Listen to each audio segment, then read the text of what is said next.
Então vamos lá, gente. Algumas coisas são importantes para a gente entender antes de escolher a nossa melhor massa para cada tipo de bolo, tá? Então algumas coisas são importantes a gente entender antes de fazer a massa do nosso bolo, para a gente entender qual é o conceito atrás da receita, tá? Para você entender um pouco melhor aonde você vai encaixar cada tipo de massa, tá? Para que preparação que você vai fazer. Eu posso fazer um bolo alto, eu posso fazer um bolo de andar.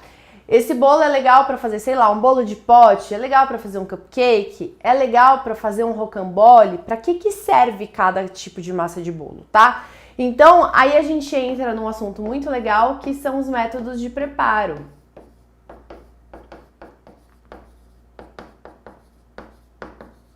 Tá? Então, os métodos de preparo de massa de bolo.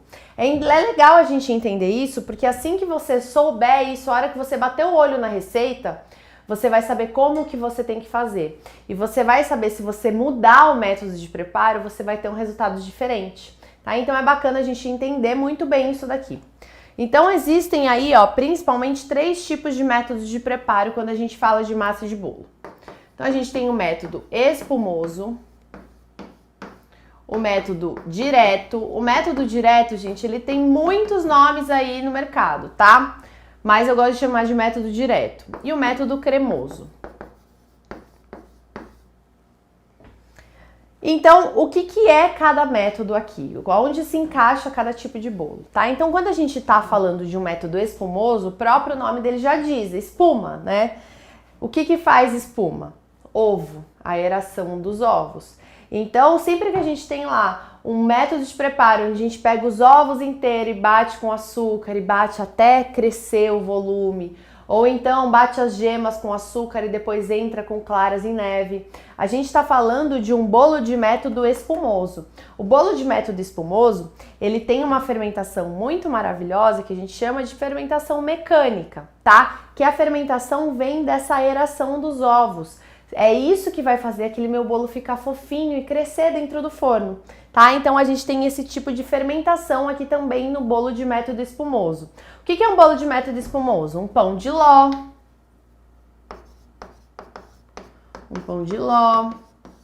uma genoise, um chiffon e por aí vai, tá? A gente tem vários tipos de bolo de método espumoso. Um bolo de método espumoso vai ser sempre fofinho e instável e não sem estrutura, fofo demais? Não, a gente pode modificar a receita e um bolo de método espumoso, ele pode ter um pouco mais de estrutura, né? A gente pode trazer mais farinha de trigo, a gente pode trabalhar com outros componentes para esse bolo ficar um pouquinho mais firme, tá? Por exemplo, o bolo de método espumoso, por a gente trabalhar com os ovos e bater esses ovos e esses ovos crescerem, é um bolo mais elástico. E é com ele, por exemplo, que a gente faz uma massa de rocambole, né? Se você vê lá o rocambole sendo recheado, a gente vai girando, então ele é elástico. Se você tentar fazer ele com uma massa manteigada, por exemplo, você não vai conseguir, porque a massa manteigada vai quebrar, porque ela tem o quê? Mais gordura. Então, o bolo de método espumoso, ele traz essas principais características. É um bolo também que aceita bastante calda. Eu costumo falar que ele é uma esponja, igual a esponja que a gente tem aqui para lavar louça. Quanto mais água, mais calda você vai colocar, ele vai chupar tudo. É claro que vai chegar um dado momento em que ele vai se despedaçar, ele vai quebrar, porque ele absorve realmente muita calda. Então é um bolo maravilhoso, por exemplo, para a gente fazer bolo de pote, né? Que a gente está trabalhando ali com recheio, né? Com bastante recheio, que é algo que a gente vai comer de colher, que também eu posso deixar bem mais molhadinho, porque ali eu não preciso de estrutura, então eu posso fazer um outro tipo de brincadeira aí com bolo de pote. É o tipo de método que também a gente faz rocambole, é o tipo de método que a gente pode fazer um bolinho mais baixinho, né, um bolinho recheadinho, né, aquele recheio, aquele bolo mais de vó, sabe, que a gente põe frutas, né, não que outros tipos de bolo dê pra fazer isso, mas esse bolo é realmente muito perfeito pra isso. É uma massa, por exemplo, que dá pra fazer um bolo super alto, de altura dupla, por exemplo? Um pão de ló, não. Uma genoise, não. Um chiffon, não muito. Mas se a gente alterar algumas coisas, alguns componentes na receita, ele pode ficar estruturado, né? Você colocar mais farinha, trabalhar com um pouquinho mais de gordura aqui e outra ali, ele fica estruturado. O único erro que tem é você falar, por exemplo, que você tem um pão de ló e às vezes na sua receita vai leite, vai gordura, porque um pão de ló é só ovo, açúcar e farinha de trigo. Quando a gente está trabalhando com genoase, a gente tem uma adição de gordura, de manteiga, né? Então, ovo, açúcar, farinha de trigo, gordura, tá? Não tem fermento. Por que não tem fermento? Porque a gente está trabalhando com uma fermentação mecânica, que é a aeração dos ovos. Isso que vai permitir o meu bolo crescer dentro do forno, tá? Então a gente tem que ter um carinho, um cuidado aqui com o bolo de método espumoso. Eu gosto de usar bolo de método espumoso para isso que eu falei para vocês, para fazer bolo de pote, para fazer rocambole, para fazer um bolo mais baixinho, aquele bolo mais de vó, mais fofinho e tal. Eu gosto muito de fazer isso. Então, a gente tem aí o bolo de método espumoso. Depois a gente tem o bolo de método direto. O que é o bolo de método direto? É aquele bolo muito simples da gente fazer, muito rápido, muito fácil, que é aquele bolo que a gente só adiciona secos e líquidos e misturou e o bolo tá pronto, né? O bolo que ele entra sim, principalmente com a fermentação física, né? Ele entra lá com o fermento químico, ele entra com bicarbonato de sódio para o bolo crescer, né? É um bolo um pouquinho mais fechadinho, mais comprimidinho. Pode ser um bolo bem fofinho, né? Dependendo dos ingredientes que eu vou utilizar, e pode ser um bolo um pouquinho mais firme, tá? Então, os bolos de método direto. Então, assim, um bolo à base de óleo é um bolo de método direto. O bolo de método direto, gente, ele entra com a gordura em estado líquido. Então, normalmente, a gente usa o óleo para fazer esse tipo de preparação. Por exemplo, o Red Velvet, se você já fez o Red Velvet, ele é uma receita de método direto.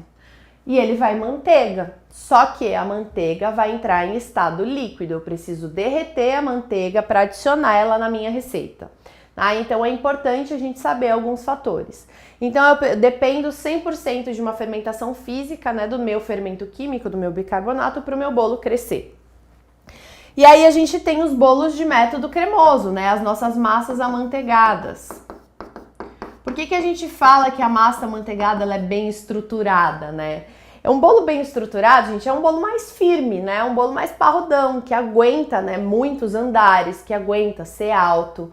Então a massa amanteigada ela traz essa característica, tá? Não que eu não consiga fazer um bolo alto com método direto e até com método espumoso, mas o bolo de método cremoso, ele me traz uma certa segurança, né? Que eu consigo respirar sem ter taquicardia a cada 5 minutos com o bolo no carro. É isso, tá? Se você fizer, por exemplo, um bolo de método espumoso e quiser decorar um bolo alto demais, vai chegar inteiro? Pode ser que chegue, tá? Mas eu sofria, tá? Então, assim, depende muito da receita, depende muito do balanceamento que você vai fazer. Então, os meus preferidos para fazer bolo alto é o método direto e o método cremoso, tá? Que eu sei que eles vão aguentar. E ainda assim vai depender um pouco da receita que você está utilizando. Se o bolo aqui de método direto tá fofo demais, tá quebradiço demais, aí a gente tem que tomar um certo cuidado com ele também, tá? Então, o método cremoso são as nossas massas amanteigadas, que a gente tem um pouquinho, né, de aeração, por quê? A gente bate manteiga com açúcar até criar um certo volume. Então, eu tô jogando ar sim ali dentro. Então, por mais que não vá a aeração dos ovos, eu tô sim colocando ar dentro da minha receita. Então, o bolo de método cremoso, ele tem esse ar. Principalmente, a gente tem que tomar cuidado com alguns fatores. Quando eu bato açúcar mais manteiga e bato na batedeira, esse açúcar precisa dissolver nessa manteiga para o ar soltar e o bolo e essa preparação fica bem fofinha. Quando eu trabalho com açúcar cristal, que tem o grânulo um pouquinho mais grosso, eu não consigo o mesmo resultado. Por isso que tem muita gente, né, muita receita na internet, muitas pessoas falando que um bolo com açúcar cristal é um bolo mais estruturado. Por quê? Ele não tem essa capacidade de se dissolver com a manteiga e criar essa quantidade de ar para o meu bolo ficar mais fofinho. Tá? Então, quando eu trabalho com açúcar mais fino, igual ao açúcar refinado, ele fica com um resultado muito mais interessante. Então, eu não curto muito usar, eu nunca usei açúcar cristal para fazer as minhas preparações de bolo. Bruna, eu só tenho açúcar cristal na minha região. Você pode triturar um pouquinho no mixer ou no liquidificador. Cuidado só para não virar um pozinho fininho demais, porque senão aí ele tá muito fino, ele também não consegue prender esse ar lá dentro. Então o açúcar refinado ele é a medida certa. Vai dar errado com o açúcar cristal? Não, não vai, ele vai dar certo. só que o crescimento dele vai ser um pouquinho diferente do que se você fizesse com açúcar um pouquinho mais fininho, tá? Então a gente tem aí o bolo de método cremoso. Dentro do bolo de método cremoso, a gente também tem o bolo de método inverso ou reverso, né, que o pessoal chama por aí. Que na verdade é mais inverso porque a gente está invertendo, né, alguma coisa. A gente está invertendo o método de preparo. Mas a gente chama de método inverso e reverso. Vocês vão encontrar sempre com esses dois nomes. Então o bolo de método inverso, reverso, ou reverso, é um dos dois, tá? Que vocês vão escutar por aí. A gente inverte o modo de preparo que a gente tem aqui no bolo cremoso. Então, se no método cremoso a gente bate açúcar com manteiga até virar um creme bem fofinho, a gente vai entrar aqui e reverter isso. Em vez de eu bater o açúcar com a manteiga, eu vou entrar com a farinha de trigo para bater com a manteiga. Por quê? Farinha de trigo, gente, contém glúten. Para a gente desenvolver esse glúten, essa rede de glúten, né, que deixa essa massa mais elástica, essa massa mais firme. Por isso que o pessoal que trabalha com panificação desenvolve glúten, precisa de farinhas mais fortes, farinhas mais potentes, porque quando eles desenvolvem esse glúten, a gente tem uma certa elasticidade, que pro pão é maravilhoso, mas que pro bolo é uma porcaria, tá? Não serve.